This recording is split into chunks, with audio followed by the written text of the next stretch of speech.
Я приветствую вас, дорогие друзья, уважаемые гости и подписчики моего канала. Всем большое спасибо, что находите возможность и время для того, чтобы проанализировать ситуацию. Ждете новые выпуски на канале. И наша встреча с Юрием Дудкиным. Он на связи. Юрий Анатольевич, приветствую вас. Здравствуйте, Александр, рад видеть. Взаимно. Время тяжелое. Кажется, что пространство сжимается. И вот когда еще, да, вот эти решения, тяжелые, непопулярные, принимать как не в ухудшающейся обстановке? По крайней мере, ситуация в Киеве, ситуация в Украине, Харьков тоже был под обстрелом прошлой ночью, нам об этом свидетельствуют. Ну, знаете, какой интересный момент? Мы сейчас поговорим, там, переговоры, вынос энергетики, это все очень важно. Но вот какой-то парадоксальный такой вот эпизод. В момент, когда опять там тысячи домов без света, когда без тепла, когда очень тяжелый, скажем так, период, это политическая, скажем так, история с Давосом, геополитика тут набирает обороты. Отлов продолжается мужиков. Причем такой яростный, там женщины теряют сознание, некоторые там берут, отстреливаются во Львовской области, но потом говорят, не-не-не, это там страйкбольная граната, да какая разница? В Днепре уже прямо отстреливаются от ТЦКшников, и мы понимаем, что этот момент, да, вот абсолютно выбивается из общей линии того, что происходит. Кажется, что люди звереют. Я предлагаю с этого начать, потому что вот все же говорят, да, на этой неделе, Зеленский это ярчайший пример. Он говорит, я должен оставаться со своими людьми, а потом раз и чкурнул в Давос по мановению пальчика Трампа. Кажется, что на людей-то плевать, и отрабатывается какая-то дикая смертоубийственная программа. И она сейчас абсолютно не зависит от того, что происходит на политической арене. Почему? Ну, все дело в том, что Зеленскому ни в коем случае нельзя терять власть.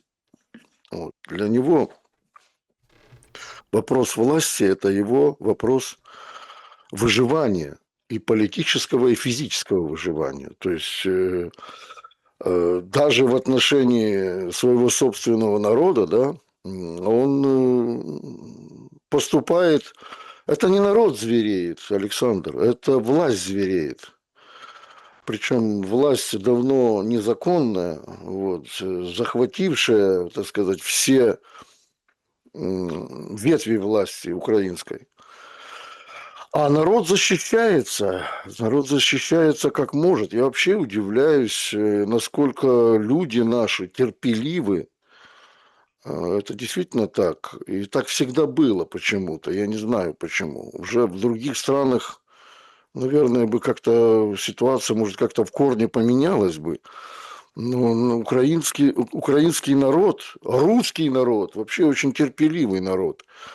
И этим пользуется вот эта незаконная власть и пытается, ну, что называется, как можно больше нарубить дров. А ситуация это действительно катастрофическая. Вот. На фоне того, что вы объявили, да, вот и полный коллапс энергетический, сейчас приближается коллапс еще в сфере, ну, будем так говорить, жидкой энергетики. Нефтепродукты еще будут сейчас перекрывать Украине всевозможные. И как это будет отражаться на украинских гражданах, тоже еще неизвестно. Потому как дизель-генераторы, которые работают на улицах, да, там, я вчера посмотрел, не хроника, это мы так говорим уже чисто с военной точки зрения, просто видео смотрю, центр Киева, значит, известный в Киеве торговый центр Магеллан, да, по-моему, есть. Огромная реклама там на фасаде, да, горит ярчайшим светом. То есть такое впечатление, что в Киеве, особенно в его центре, где сконцентрирована вся бизнес-элита, а бизнес-элита – это та же власть. Это весь бизнес в Украине, да, связан непосредственно с тем же Зеленским, с его, так сказать, клевретами, ну и так далее. Горит на огромная площадь, фасад, там я не знаю, сколько сот метров этой рекламы. Ярчайшим светом. То есть такое впечатление, что энергетика есть в Киеве. Вот. Только почему-то вот эти 10 тысяч домов в Киеве, они все разморожены. Ну, это я так немножко отвлекся. А по сути-то говоря, да, сопротивление украинского народа будет нарастать. Оно нарастает уже, действительно. Я удивляюсь, как, говоря о терпении украинского народа, как это раньше не бахнуло. При том количестве незаконного оружия на руках, которое есть. И мы все об этом знаем, а оно есть.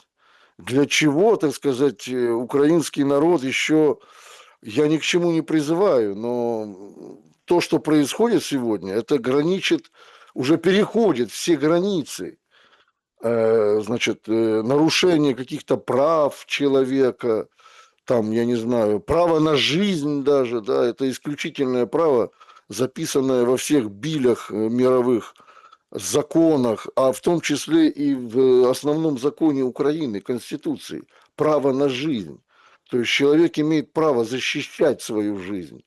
И когда на него нападают неизвестно кто на улице, и не просто избивают, а убивают.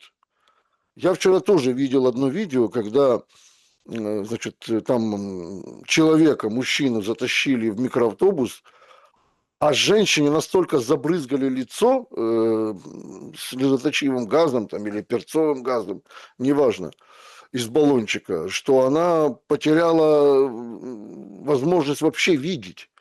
Вот. И помощь людей посторонних там ей понадобилась и так далее. Она раздетая была в это время. То есть где-то выбежала, очевидно, из какого-то помещения или из квартиры, непонятно.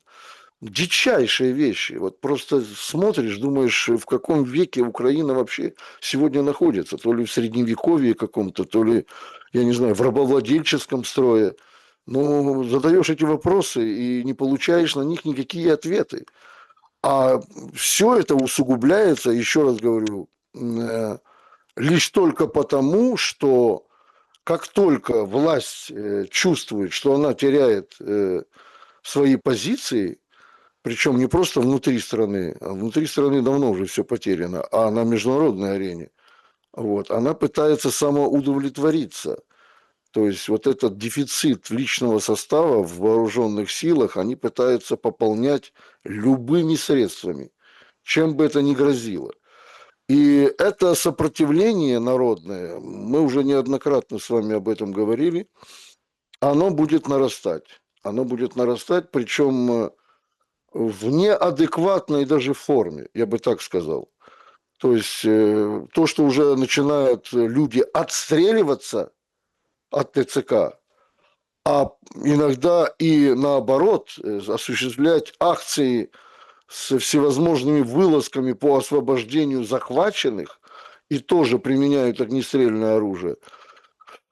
Это как раз будет вести к тому, что сопротивление ведет к тому, что сопротивление будет усиливаться. Юрий Анатольевич, ситуация действительно ужасающая. Значит, прошел Давос, туда приехал Зеленский. Речь Зеленского уже разбирали неоднократно, и многие, если захотите, там два слова, конечно, выскажитесь по этому поводу, но тут даже дело не в речи. Дело в том, что за этим стоит. Значит, а стоит за этим абсолютная продажа вот этого ресурса, человеческого, военного, да, Европе. Активный, агрессивный маркетинговый ход. Мол, смотрите, вы будете с Украиной, а вас никто не будет вытирать ноги. Он агрессивно продает людей, которых он затаскивает в бус, как некую гипотетическую силу, которая может и в Гренландии топить корабли российские, и, в общем, защищать, и дроны, и все на свете. Это, понимаете, этот Давос, Зеленский на Давосе, он сбросил все маски. Вместе с этим нам, как послевкусие этого Давоса, объявили, что все должны как бы прильнуть к экранам и следить, а что ж там в Абу-Даби. А там переговоры, а там закрытые двери. Слив информационный сейчас идет о том, что, в общем, не договорились первый день, второй день тоже закрытые двери, рассматривают какие-то несколько документов об окончании войны.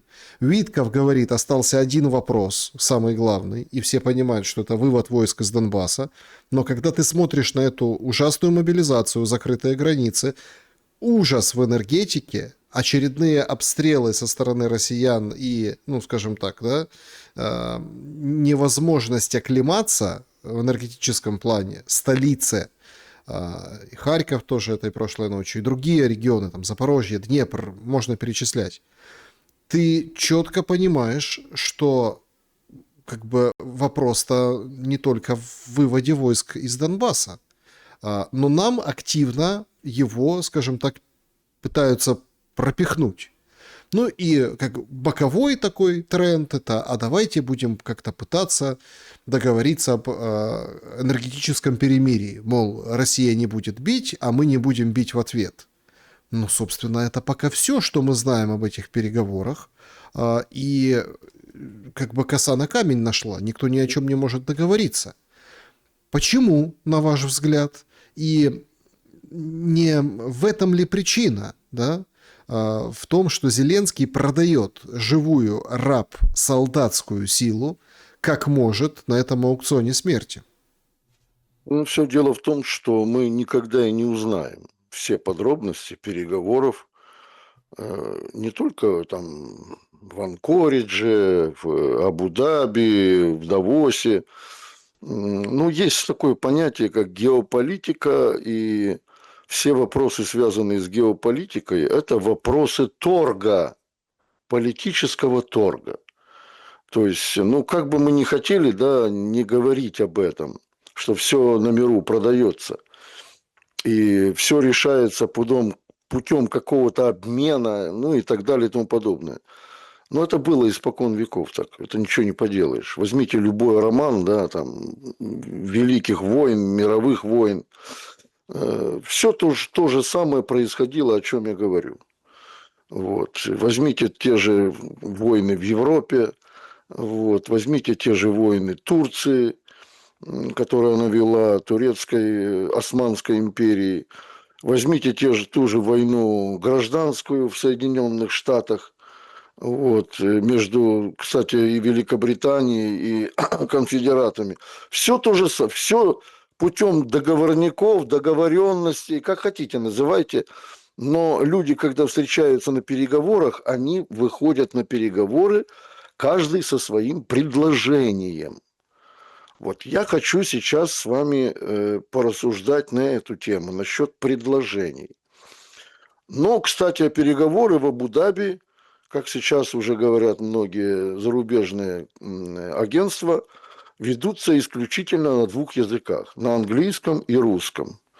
Это в очередной раз, кстати, в очередной раз подчеркиваю, в Турции стамбульские переговоры также велись на английском и русском языке. Это я к тому, что ніяка велика солов'їна мова, ну, как-то не присутствует везде на международном тренде.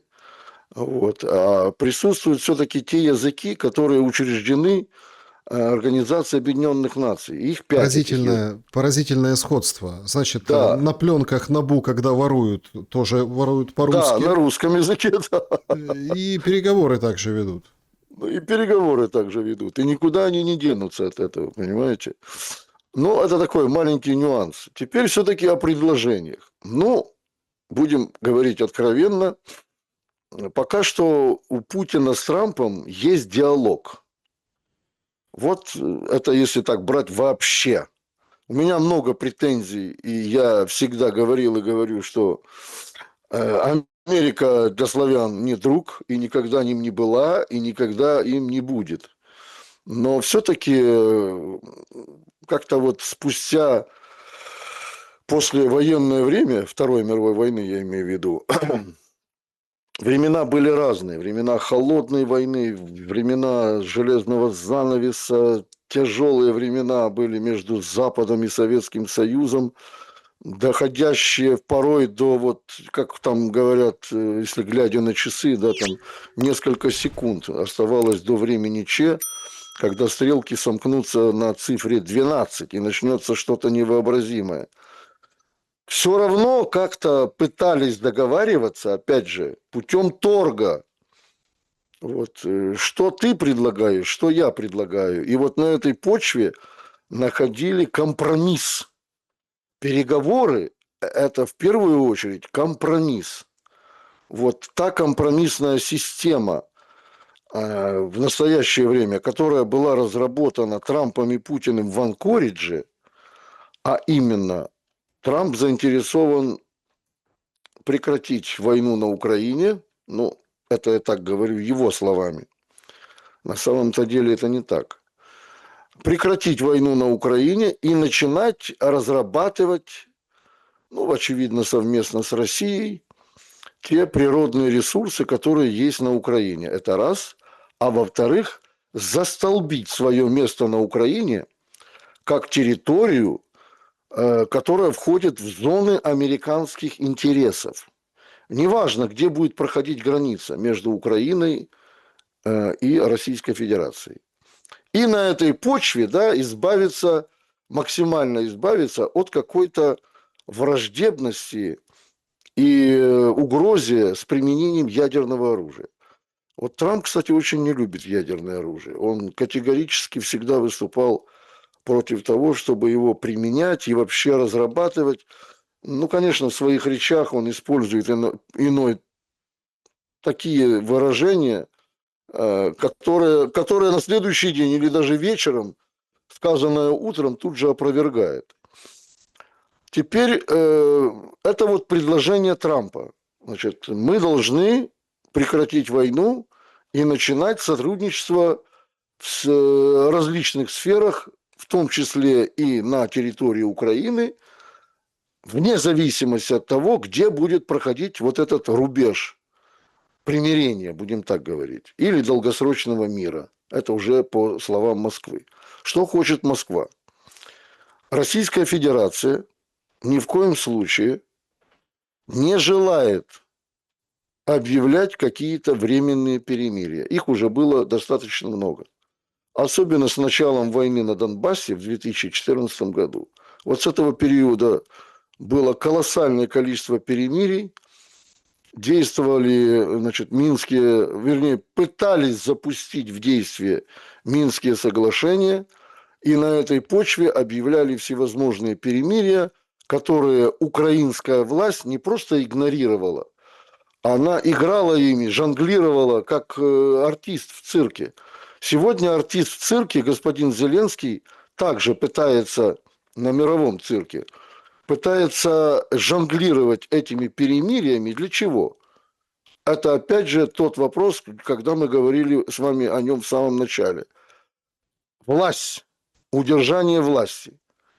То есть перемирие дает ему огромный карт-бланш получить от своих западных коллег поддержку, а она у него есть, в первую очередь от Великобритании, и моральную, и физическую, и материальную, какую угодно. А это дает ему, так сказать, возможность в дальнейшем продолжать войну. Причем, невзирая, как вы правильно заметили, там, на количество жертв среди народонаселения Украины. Для этого ему плевать. Вот это его желание, Зеленского. Москве же в этом случае, значит, перемирие, любое перемирие, это проигрыш.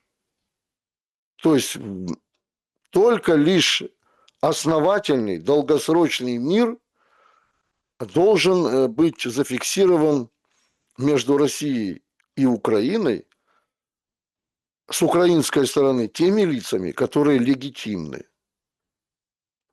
То есть до этого сегодня на Украине очень далеко. Так в том-то и дело. Да. До этого очень далеко, а Да. Трамп хочет мира вот именно сейчас или остановки боевых действий. Смотрите, худой мир, конечно, лучше доброй войны. Однако, два момента. Как вы относитесь? Удастся ли приблизиться к какому-то решению? Это вывод войск из Донбасса Россия устами Пескова четко сказала, это одно из главных условий. И второй момент – это вот как раз-таки вот это энергетическое перемирие. Потому что, давайте так, да, украинцы чувствуют, что дело не только в обстрелах россиян.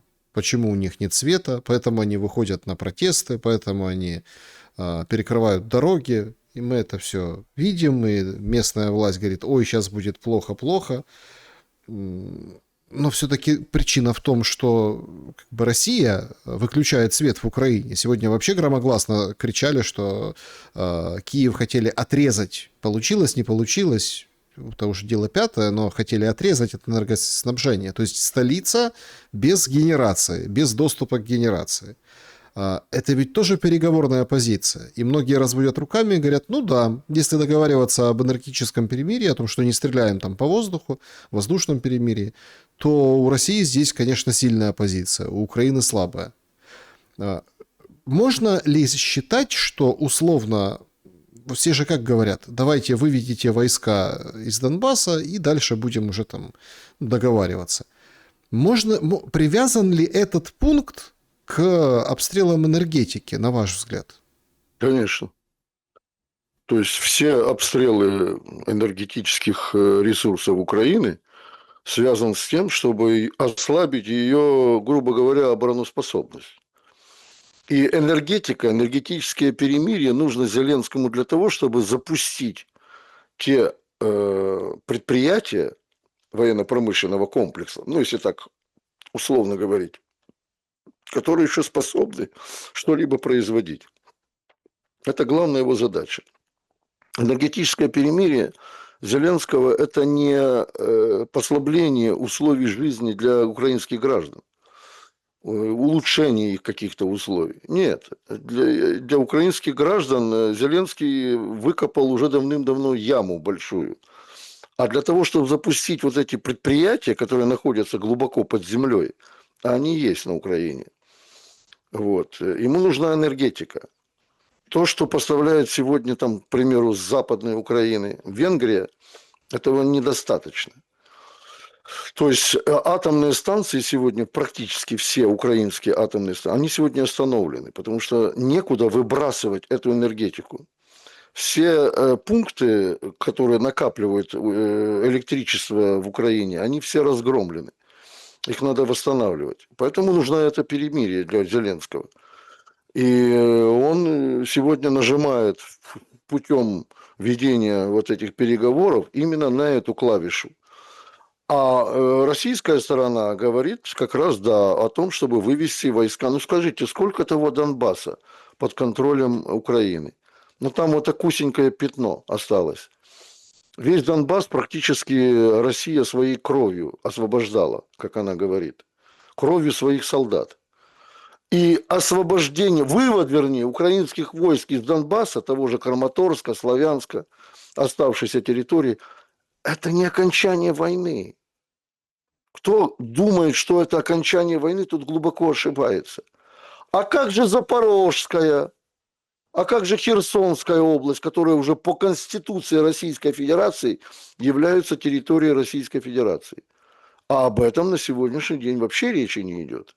Ну, как бы стоим там, где стоим. Ну, так они же это не стоят. Россияне-то по какому-то метру, 100 метров, 200 двигаются вперед в этих областях. И боевые действия идут. И обстрелы городов, и деревень, и так далее, и тому подобное. Ну, там, где находятся ВСУ. Вот. Они идут, боевые действия идут. Они не стоят. Так вот, еще раз повторяю, что все эти переговоры, да, которые на сегодняшний день идут и в Абу-Даби, и велись ранее в Стамбуле, из-за позиции Украины, вот, они не приводят к миру, тем более энергетическому перемирию. Они усугубляют позиции Украины. Как говорят тоже на Руси, есть такая старая пословица: позаришься на кусок хлеба, ковригу потеряешь. То есть надо, так сказать, думать о том, что чем можно пожертвовать ради того, чтобы сохранить остальную часть большой Украины и в том числе сохранить жизни людей. В первую очередь гражданского населения, потому что оно страдает наиболее сильно в период боевых действий. Сегодня то, что проводятся в Абу-Даби подобные переговоры, вы обратите, ну, наверное, уже обратили внимание, что там они ведутся с двух позиций. Позиции военной, и там очень много военных и с украинской стороны, и с российской стороны, а позицию военных, вернее, переговорную группу военных с Российской Федерации вообще возглавляет начальник главного разведуправления Министерства обороны России. Вот. Этот человек знает все, уверяю вас.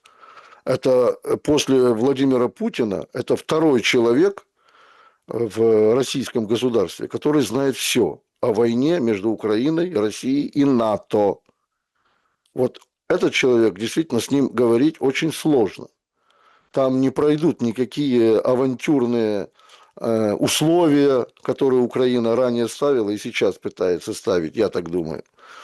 Вот, потому как начальник главного разведуправления, я говорю сознанием дела, потому что на Тихоокеанском флоте в те годы советского периода я как раз служил в этих войсках, в этих подразделениях флота. Поэтому я знаю, что я говорю. Вот. И поверьте мне, это направление самое тяжелое, военное направление в ведении переговоров.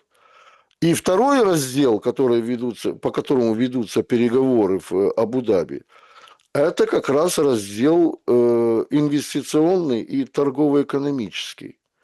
Немножко рановато, мне кажется, еще вести об этом речь, но я думаю, что руководство Арабских Эмиратов и лично шейх Нахаян, он как раз, очевидно, предоставил возможность сторонам и американской, и российской, и украинской вести переговоры в режиме челночной дипломатии. Вот в этом направлении, в экономическом. Потому как наиболее остро в экономической поддержке нуждается Украина.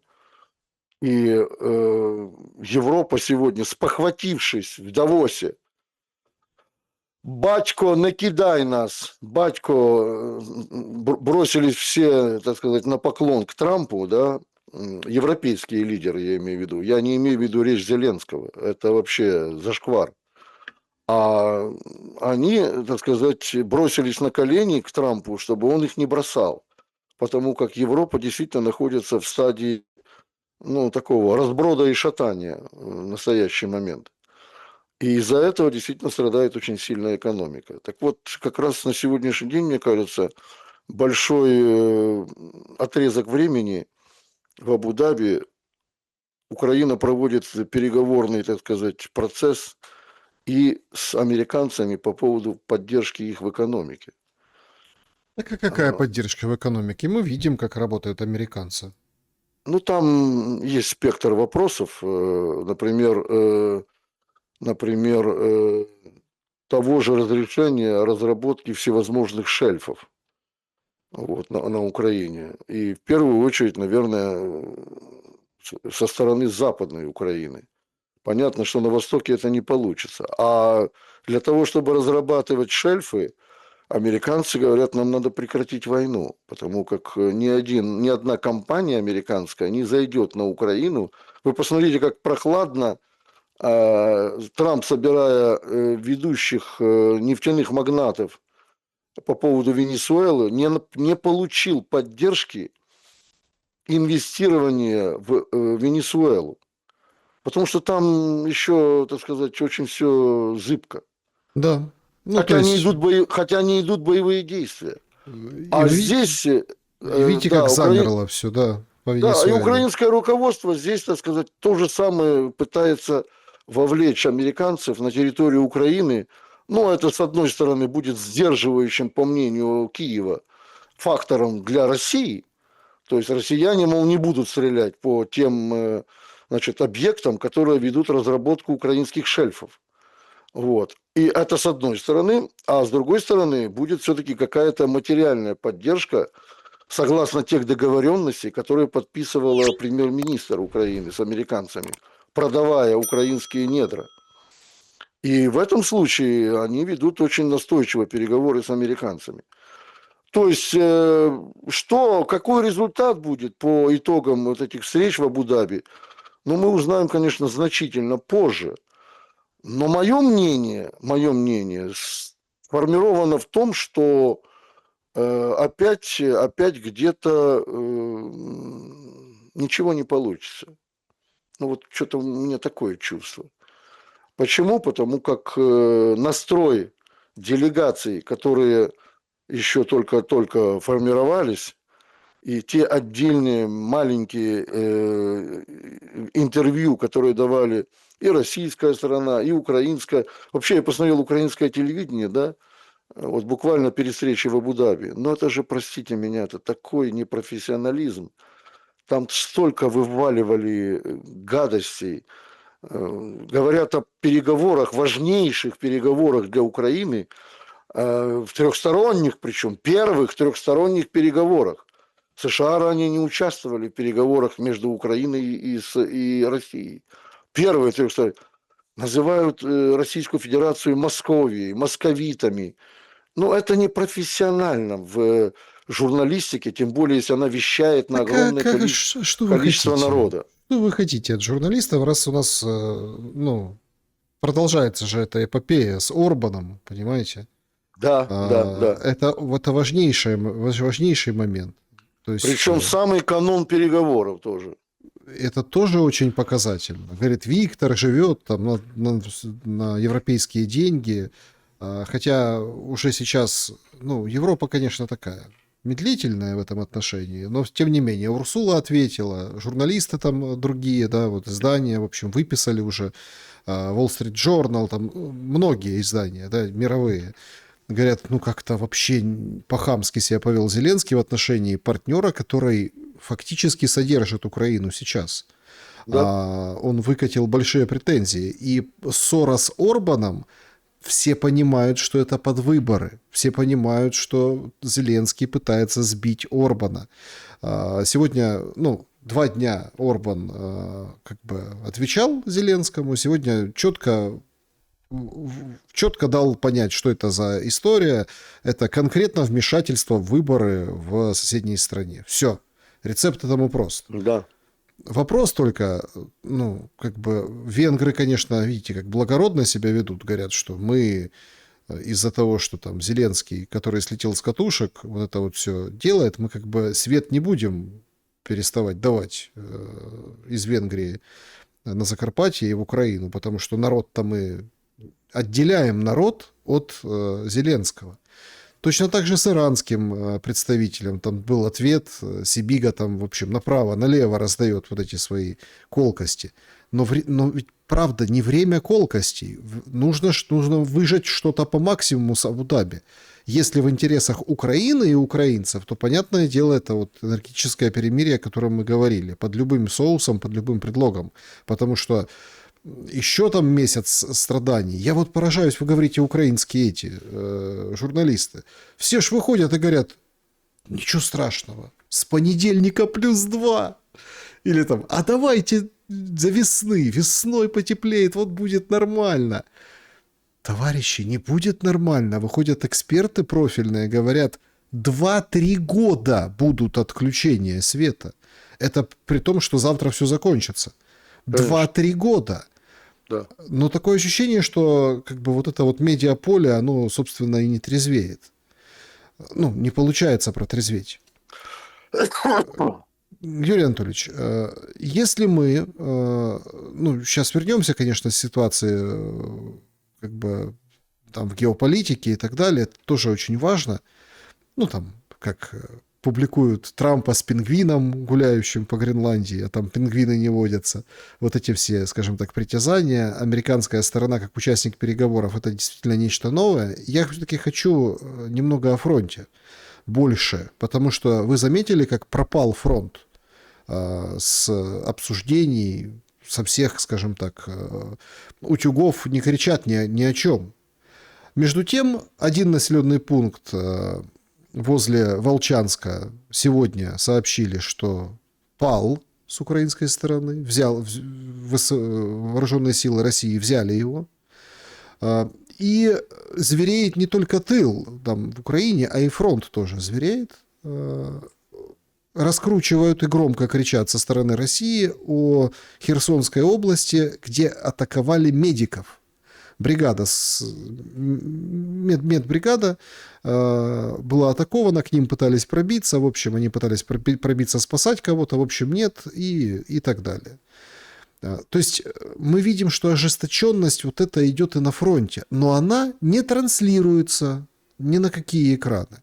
Что скажете по линии соприкосновения, по фронту, как Зеленский говорит, контактная линия, не граница, контактная линия? Во-первых, фронт не стоит, Александр. Это раз. Во-вторых, даже в эти дни, я не знаю, может, это ваше мнение, но я отслеживаю, как говорится, ситуацию по фронту с российских, иностранных СМИ. Ну, с украинских там нечего отслеживать, это понятно. До Запорожья 11 километров осталось российским войскам. Саша, 11 километров.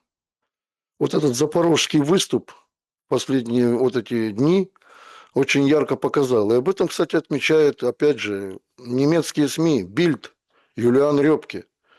Он говорит, что... А газета, кстати, немецкая Berliner Zeitung вот такими аршинными буквами напечатала вчера заглавную статью на Большом фронтоне.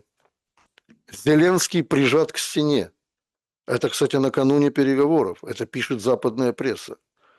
Вот. Поэтому на фронте нет никакого затишья. Наоборот.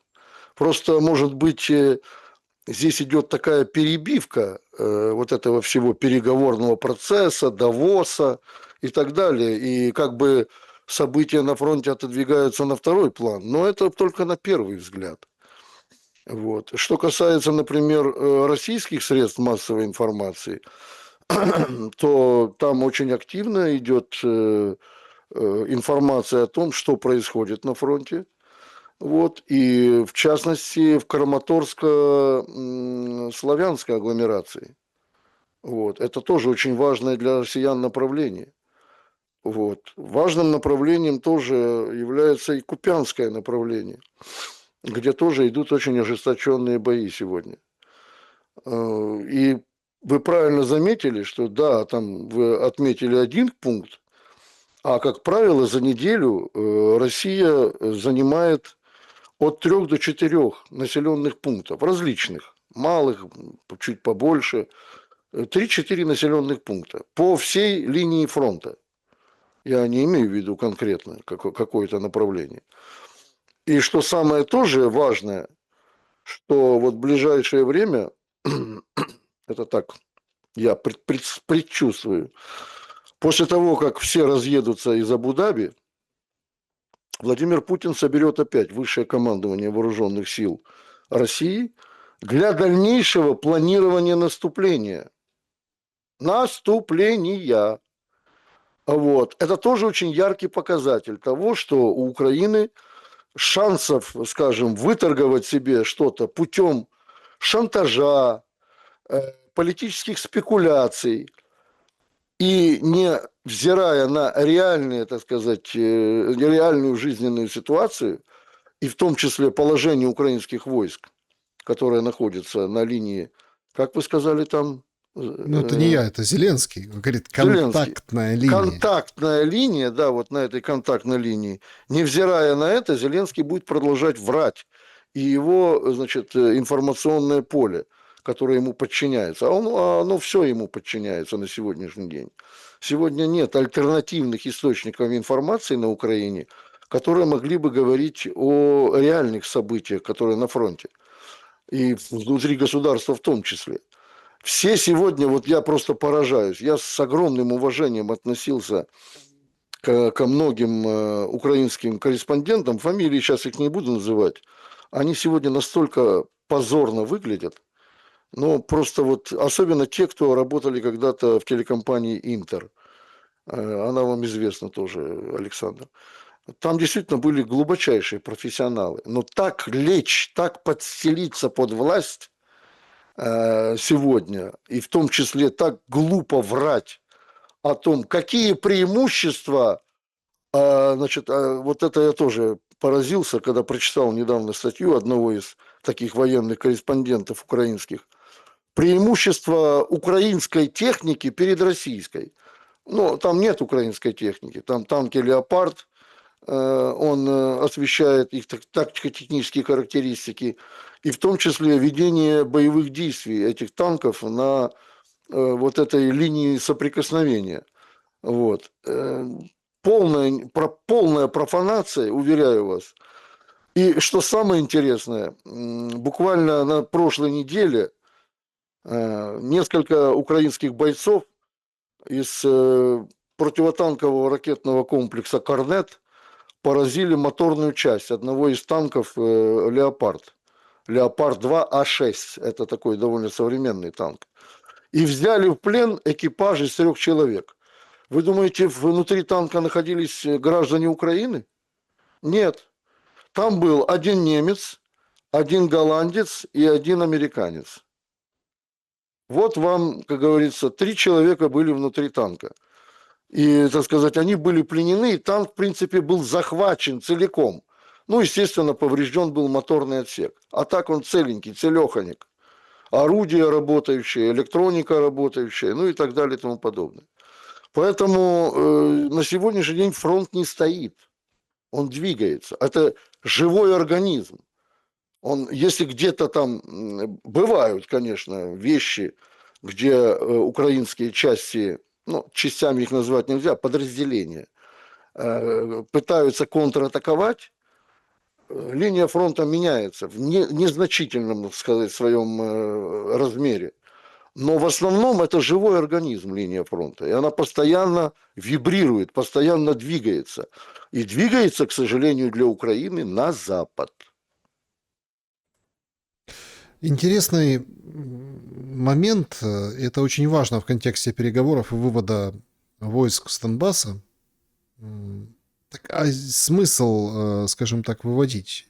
То есть у меня почему-то складывается впечатление, что Зеленский хочет, ну как, гордо проиграть Донбасс, положив определенные жизни. И просто тут момент очень важен. Вот вы говорите, после Абу-Даби, после переговоров будет наступление россиян. Об этом тоже пишут и активно пишут. И, в общем, тупик на этих переговорах, он еще больше подстегнет к ударам по Украине, к наступлению на фронте. Однако хорошо, когда ну, Донбасс падет, да, полностью, да, а какие дальнейшие будут условия? Мы видим, что вот вы правильно начали наш сегодняшний разговор о том, что есть предложения. Каждое предложение хуже предыдущего. Это научила этой формуле Да, да. эта война. Так а после Донбасса что предлагать? Смотрите, здесь очень и очень важный и, ну, такой принципиальный момент. Зеленский, рассорившись там и там ссорясь с Европой, да, указывая там ей на ее недочеты, как бы полагается на Америку. Америка тоже ведет свою игру. Но где остановится условно Россия? И может ли остановиться она сейчас, ну, условно там, на этом переговорном окне, и сейчас все, собственно, каким-то образом прекратить и перевести достижение следующих целей в дипломатическую плоскость? Ну, смотрите, вот правильно заметили, кстати, я хотел вернуться, вернее, хотел об этом сказать и забыл, вы мне напомнили. Значит, вывод украинских войск с Донбасса. Почему для России это важно? Почему она настаивает на этом? На вот этом маленьком пятачке, который остался в Донецкой области, в ДНР.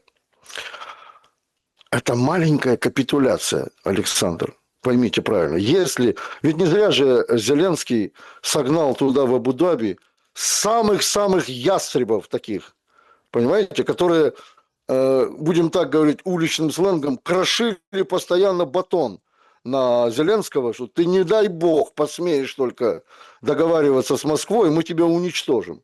Это же они говорили. И они сегодня ведут переговоры. Вот тот самый Буданов, понимаете, да?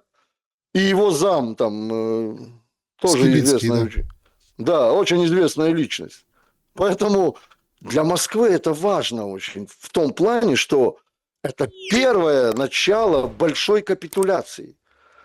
Маленькая капитуляция сегодня для России это очень духоподъемно. Это очень правильный путь с точки зрения и политики, и военного дела. Что же касается Украины, ну, конечно, это полное, так сказать, поражение в войне. Полное поражение в войне между Россией, Западом и Украиной. Поэтому на сегодняшний день, почему говорят, что идеи Анкориджа, ну, с российской стороны, они как раз именно говорили об этом в Анкоридже, Трамп и Путин. И Трамп согласился с Путиным, что украинцы, ну, не понимая, конечно, всего дальнейшего развития событий, России не только Донбасс нужен. России, повторю, нужно Запорожье, России нужен Херсон, России нужна Одесса, Николаев и так далее и тому подобное. Отрезать Украину от воды, от моря. Вот. И это очень, казалось бы, далеко идущие планы.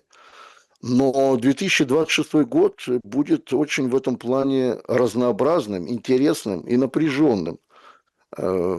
Все в одном, как говорится. Мы будем свидетелями очень важных событий. Переговоры, которые ведутся... Вот Трамп, кстати, был прав в том плане, что я здесь его поддерживаю. Если эти переговоры... Он сказал это в Давосе. Если эти переговоры будут провалены, вот нынешние переговоры, а есть такая тенденция к провалу, Ну да, мы вот в то момент нашего разговора сейчас, они уже завершились. И второй раунд тоже завершился. да, Все. да, да. То есть все, ну, понятно, никто ничего не знает, но все. Ну, скорее всего, что да, ни о чем не договорились. Мне так кажется. Потому как все к этому шло. И очень важен настрой на переговоры. Вот тот настрой, который был у украинской делегации, да, он всегда говорил и говорит о том, что никаких компромиссов Украина не хочет предпринимать. Никаких. И если А, провалится, что по поводу Трампа, и если провалится, да, вот я по поводу Трампа говорил, что он сказал, что Путин пойдет дальше. Вот это вот такие... Трамп выражается, кстати, в отношении любых событий какими-то, вы заметили, вот очень простыми вещами. Вот сейчас он развернул Средиземноморскую эскадру 6-го флота США с готовностью нанести удар по Ирану. Это вот вчера событие, которое просто-таки ошарашило весь мир. То есть человек, который говорит о мире, что он 8 войн там, или 9 войн уже прекратил, пытается начать новую войну. Между кем, кстати? Это, кстати, Иран – это не Венесуэла. Там есть наступательные ударные системы. Вот. И то, как пойдут события дальше, ну, он говорит, ну, посмотрим. Вот это такие, знаете, слова Трампа безответственные, с одной стороны, довольно-таки дилетантские. Он выражает свое мнение очень простыми выражениями. И вот в отношении, кстати, Зеленского он тоже очень просто выражается. Если ты провалишь переговоры, Путин пойдет дальше. И он прав. Он прав. Действительно, переговоры, если мы узнаем в дальнейшем уже из открытых источников, что переговоры ни к чему не привели, то события будут развиваться не в пользу украинской стороны. И все. И это говорит о том, что война будет продолжена.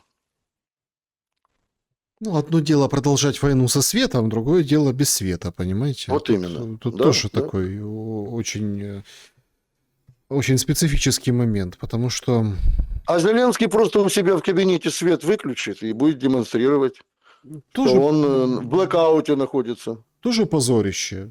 Ну, тоже позорище, понимаете? И действительно, все, конечно, мировые СМИ сейчас как бы их штормит по поводу Гренландии, по поводу вот этих всех заявлений, а кто вошел в Совет мира, а кто не вошел в Совет мира. А флот, который развернут возле Ирана или нацелен на Иран, это действительно такое очень выдающееся событие. Там же еще и санкции подоспели, новые против Конечно, Ирана. да, Прямо да, да. одновременно. И А опять будут... почему? А все потому, что провалилась очередная цветная революция. Вот вы заметьте, как, как по ступеням, да, проваливались после Украины все цветные революции в мире.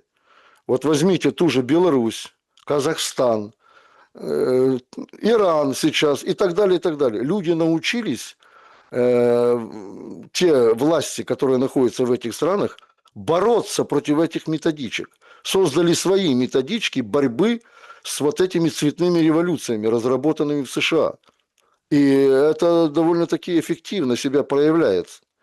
Опять же, в Иране уже на сегодняшний день практически устанавливают виновных, идет, значит, охота на, ну, не на ведьм, а на тех организаторов, которые проникли в Иран с целью подкупа военных, в первую очередь. Там не, вначале были нацелены акции не на то, чтобы поджигать там мечети, банки и другие, значит, важные объекты, а подкупить военных, начиная от рядовых и заключая высшего командного звена иранских, иранской армии, ИКСИР, в частности, корпуса стражей исламской революции, которые, в принципе, неподкупны. Вот кто делал расчет на это, я им не завидую, потому как Иран сегодня жесточайшим образом подавил вот этот путч, и сегодня очень многие головы полетят в Иране, а там смертная казнь действует, между прочим, за антигосударственную деятельность. И многие из тех чиновников, я абсолютно уверяю вас, что и таковые есть, которые поддались на вот эту вот цветную революцию и пытались сместить законно избранную власть, будут просто казнены. Чтобы, ну, вот в завершении нашего разговора, ну, я даже не, понимаете, я вот к вам обращаюсь, да, хотя вот я, например, не знаю, да, как оставить послевкусие какой-то надежды, а, ну, на завершение вот этого ада, которое переживают украинцы сейчас. Мы начинали с происков ТЦК. Мы говорили о том, что, вот не останавливались на речи Зеленского, да, в Давосе. Хотя там же очень интересный момент, как он там считал, сколько тысяч надо убивать россиян, да, убивали 14, сейчас 35, мы готовы там выйти больше, но мы, конечно, этого не хотим. Ну вот создается такое впечатление, что россияне прут, прут, прут, а мы устали их убивать уже, понимаете? Ну вот так вот он позиционирует и говорит: бизнес, давайте, сейчас есть некоторые проблемы, понятно, ха-ха-ха, с обстрелами и светом, и совсем на свете, но вы приезжайте к нам. Ну и как его просили уже: давай, проваливай, Зеленский, уже 15 минут уже, хватит уже, неинтересно со мной. Так в том-то и дело, что, понимаете, становится уже неинтересно. Становится по-настоящему неинтересно, да, и закрытый формат этих переговоров, который прошел в Абу-Даби, тоже становится неинтересно, потому что вот эту историю с страданиями людей власть использует, ну, себе во благо. Но, мол, смотрите, какие, а куда еще идти? Я когда-то, и вы тоже, может быть, видели, вот несколько дней назад я когда-то уже говорил эту мысль, а вот тут ее рафинированно уже и написали, да, в пропагандистских, понятно, целях. Хотел тоже вот в завершении с вами обсудить. Ну, там какие-то деятели, там военные пишут, что скоро ты будешь проситься стоять у порога ТЦК, чтобы тебя взяли за $500 на какую-то, хоть какую-то работу. Хоть как-то, хоть вот ты прятался, а сейчас вот будешь биться и на коленях ползать перед военкомом, чтобы тебе хоть какое-то место дали, да, потому что денег не будет заработать где. Это все, конечно, выписано у Бога в плане там поддержки ТЦК, в плане поддержки вот этих всех действий, в поддержке войны, но по большому-то счету в каждой там шутке есть доля шутки, в каждом таком пропагандистском вбросе есть доля правды. Так работает пропаганда. И совсем скоро люди поймут, что ну так, а чего сидеть в этой холодной, грубо говоря, квартире? Все на фронт. Там веселее, с музыкой. Я так понимаю, что к этому в том числе ведут украинцев. Ведет Да, власть украинский народ, потому что на фронте можно будет согреться сухпайком, солдатской какой-то окопной свечой и каким-то, не знаю, там, ну армия же обеспечивается, вот будут и, собственно, и тянуться в армию. И выбора другого не оставляют. Но там Зеленский, я почему об этом говорю, Зеленский же говорит, что Россия может мобилизацию включить. Такое ощущение, что где-то этого и добиваются. Вот сначала добивались, чтобы свет погасили, потом будут добиваться, я не знаю, тактического ядерного оружия или там какого-нибудь, да, по Украине страшного. Потом, чтобы Россия мобилизовалась. Ну так это прямо идет на раскачку конкретно России откровеннейшим образом беседа. Как думаете, получится, если мы констатируем ступор переговорный? ну да, конечно, именно так себя ведет Зеленский и его комарилья, чтобы, так сказать, в дальнейшем, не готовясь даже к переговорам, вот мы уже с вами несколько раз этот тезис повторили, готовясь к переговорам, Зеленский не настраивает себя и своих подчиненных на мир и, так сказать, не вырабатывает какие-то концептуальные предложения для того, чтобы ну, начать, наконец, говорить о мире. Но у России, Александр, и даже при том, при всем, что вы сказали, да, и это действительно так, что Зеленский действительно готов в дальнейшем до последнего украинца, как говорится, вести войну с Российской Федерацией. У России на сегодняшний день 25 миллионов мобилизационного резерва. В 25 миллионов человек мобилизационного резерва. Это сила, которая, ну, в принципе, очень мощная. Вот. И если учесть еще союзнические связи с КНДР, где тоже очень большой мобилизационный ресурс имеется, а в принципе КНДР – это страна, представляющая собой всеобщий военный лагерь. Вот. Там как женщины, так и мужчины на 10 лет призываются в армию. То если учесть еще эту поддержку, ну, простите, у Украины не хватит никаких резервов. Даже самых-самых гражданских, самых, так сказать, таких далеких от войны. Даже если он будет призывать женщин и детей, не хватит.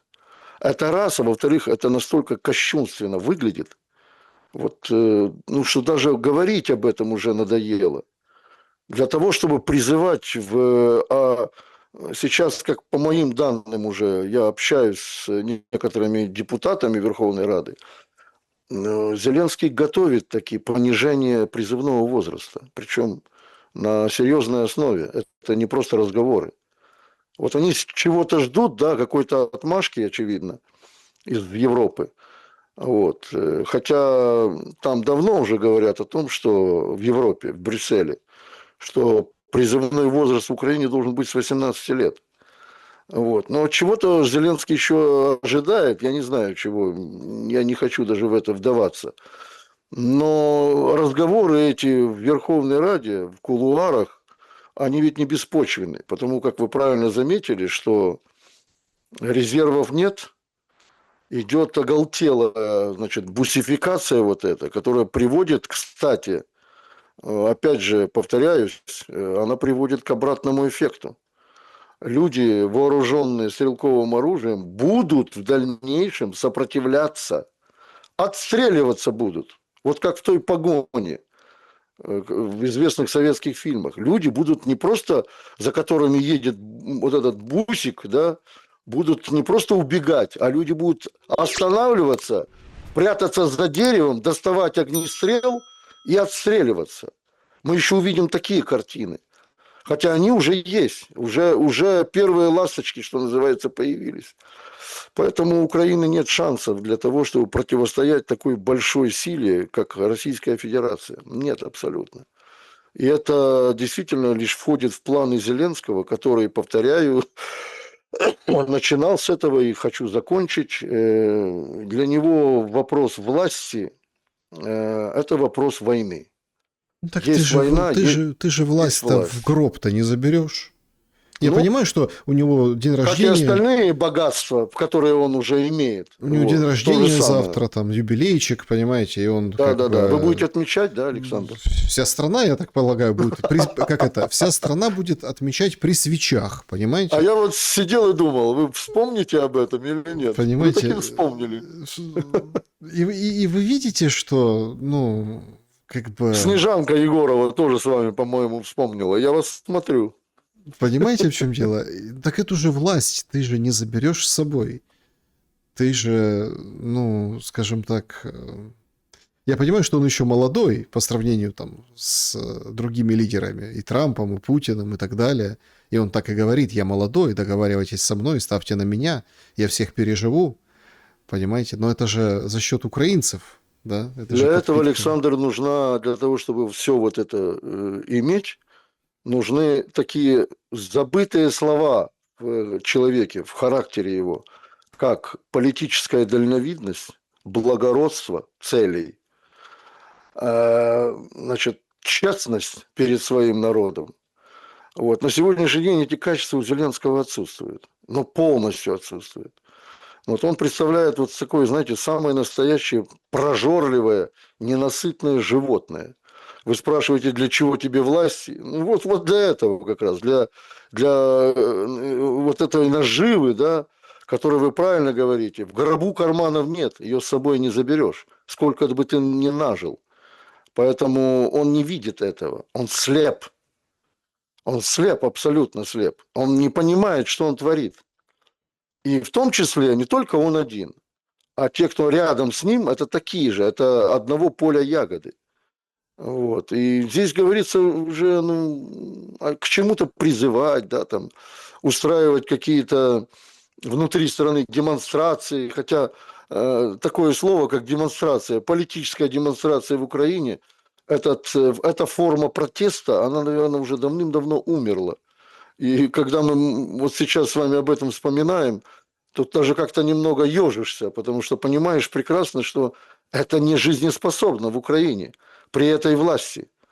Политическая демонстрация – это в лучшем случае тюрьма для тебя. Ну Ну, да. тех, кто будет организовывать эти демонстрации. Тут вот сегодня объявление сделал депутат Гончаренко. Знаете такого? Да-да-да. Говорит: Зеленский хочет меня посадить. Все, я там критикую, я этот самый, вот меня хочет посадить Зеленский. Ну да. Поэтому вот вам и демонстрация, да, политическое преследование. Получается, надежды нет, понимаете? Надежда тетка живучая, Александр. Она все выдержит. Да, надежда должна быть. И мы с вами, находясь в эмиграции, прекрасно это понимаем, потому что без надежды жизни нет.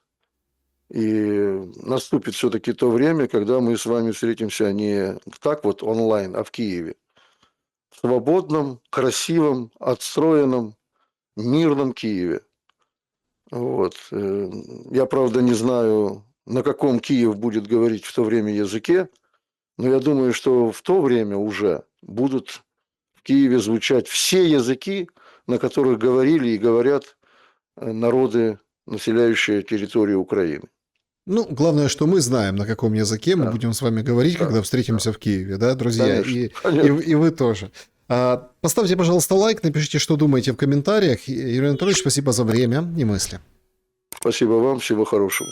Друзья, берегите себя, добра и света. Увидимся.